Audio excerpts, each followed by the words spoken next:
Hello everyone, Sharmistha's happy লাইফে সবাইকে welcome. আমি নিয়ে এসেছি একটা ছোট্ট মিনি ব্লগ আপনাদের জন্য। আশা করি ভালোই লাগবে। এখানে আমি একটা প্যান বসিয়ে দিয়েছি। এটা হচ্ছে দোসা প্যান ননস্টিকের। তো ভাবলাম অনেক দিন যাবতই ভাবছি কি দোসা খাবো আর খাওয়াই হচ্ছিল না। তো আগের দিন রাত্রেবেলায় আমি বিউলির ডাল আর চাল একসঙ্গে ভিজিয়ে রেখে দিয়েছিলাম। তারপরের দিন সকালবেলা উঠে আমি চাল আর ডাল দুটোটাকে পেস্ট করে নিয়েছি। তারপরে রেখে দিয়েছি ফার্মেন্ট হওয়ার জন্য। কালকে যেহেতু একটু বৃষ্টি হচ্ছিল, তো ভয়ও পাচ্ছিলাম কি ফার্মেন্ট হবে কি হবে না। তো যাই হোক, ফার্মেন্ট হয়ে গেছিলো। তারপরে রাত্রেবেলা বানিয়ে নিয়েছি সবার জন্য ডিনারে দোসা আর ইডলি। যদিও ইডলি আমি কয়েকটি বানিয়েছিলাম, কেন কি আমার মেয়ে ইডলি খেতে খুব ভালোবাসে, দোসার থেকেও বেশি। তো ওকে বলছিলাম ও ছোটো করে একটা দোসা খাবে কি না, ও বলছে হ্যাঁ খাবে। তো ওর জন্য একটা ছোট্ট করে দোসা বানিয়েছি। তারপরে বানাচ্ছি আমার শাশুড়ির জন্য। দেখুন দোসাগুলো কি সুন্দর হচ্ছে, একটুও লাগছে না।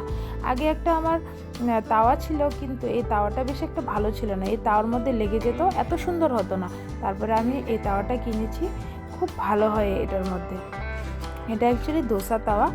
তো যাই হোক, ভালো হয়েছে। আর এখানে আমার মেয়ের জন্য ছোট সাইজের একটা দোসা, দুটো ইডলি দিয়ে দিলাম। তারপরে এখন বানাচ্ছি শাশুড়ির জন্য।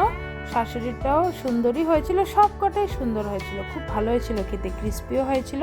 তো এখানে বানিয়ে নিয়েছি শাশুড়ির জন্য। তারপর আমার হাজব্যান্ডের জন্য বানাচ্ছি। এই যে আমার হাজব্যান্ডের জন্য বানিয়ে নিচ্ছি। তো এই দোসাটাও খুব সুন্দর হয়েছে, সবকটাই ভালো হয়েছে। বারবারই বলছি আপনাদেরকে, সব কটা কালকে ভালো হয়েছে। তো এখন হাজব্যান্ডকে দিয়ে দেব।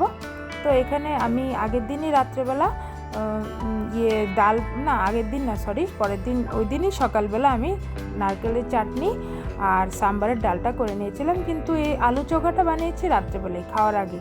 তো এখানে হাজব্যান্ডকে দিয়ে দিলাম, ওকে বলছি একটা দেবো, বলছে না দুটো খাবে, তো ওর জন্য পরে আমি আবার আরেকটা বানালাম। তো এখানে আবার হাজব্যান্ডকে দিয়েছিলাম ইডলি। তো এখানে ডালও দিয়ে দিয়েছি হাজব্যান্ডকে, এক এক করে ডাল দিয়েছি প্রথম, আর নারকেলের চাটনিটাও দিয়েছি। ডালের মধ্যে দিয়েছিলাম একটু সাম্বার মশলা, যে কারণে ডালের টেস্টটা আরও অনেক বেড়ে গেছে। আর এখানে কয়েকটা সবজিও দিয়েছি, যেরকম কি আলু, কুমড়ো, তারপর কুমড়োর ডাঁটা ছিল, তারপরে লাউ দিয়েছিলাম। আর এখানে দিয়েছি নারকেলের চাটনিটা। তো এখন হাজব্যান্ড খেয়ে তো খুব খুশি। এই যে দেখুন কীরকম করছে। তারপরে ওকে আবার একটা বানিয়ে দিয়েছিলাম। তারপরে লাস্টে আমি বানিয়েছি, এখানে একটু বড় সাইজেরই বানিয়েছি, কেন কি আমি শুধু দোসাই খাবো, ইডলি খাবো না। তো সবাইকে ইডলি দিয়েছি, আমার শাশুড়ি, আর আমি শুধু দোসাই খেয়েছি। আমার শ্বশুরও খেয়েছে ইডলি, একটা দুটো করে এরকম দিয়েছি।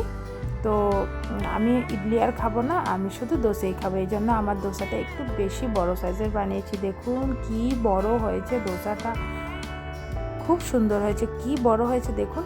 একটা দোসা খেলে আর কিছুই লাগবে না, এমনিতেই পেট ভরে যাবে। দেখুন খুব সুন্দর হয়েছে। তো বসে গেলাম আমি দোসা, ইডলি নেইনি সরি, সাম্বার, তারপরে নারকেল চাটনি, আর আগের দিনের একটু মোচার ঘন্টও ছিল, মোচার ঘন্টটা নিয়ে বসে গেছি। তারপরে আবার আমার হাজব্যান্ড রাত্রেবেলা নিয়ে আসলো কাঁকড়া, কেন কি এরকম একটা ঝুড়ির মধ্যে কাঁকড়া বিক্রি করে, 6-7টার মতো কাঁকড়া থাকে, কেন কি আমার মেয়ে কাঁকড়া খেতে খুব ভালোবাসে। তো কাঁকড়া পেয়েছে, এই দেখুন চারিদিকটা কীরকম করে লাগানো আছে। তারপরে এই কাঁকড়াগুলো একটা হাঁড়ির মধ্যে ঢেলে দিয়েছে, খুব বড় বড় সাইজের কাঁকড়াগুলো ছিল, দেখে যেরকম আমার শরীরটা কীরকম করছিল। আমি যদিও কাঁকড়া খাই না, এই যে দেখুন কি বড় বড় কাঁকড়া, কি ভয় লাগছিল আমার। তারপরে একটু জল দিয়ে কাঁকড়াটা রেখে দিয়েছে পরের দিনের জন্য। আর আমি এখন বসে গেছি খেতে। তাহলে ব্লগটা এতটুকুই রাখছি, বাই বাই।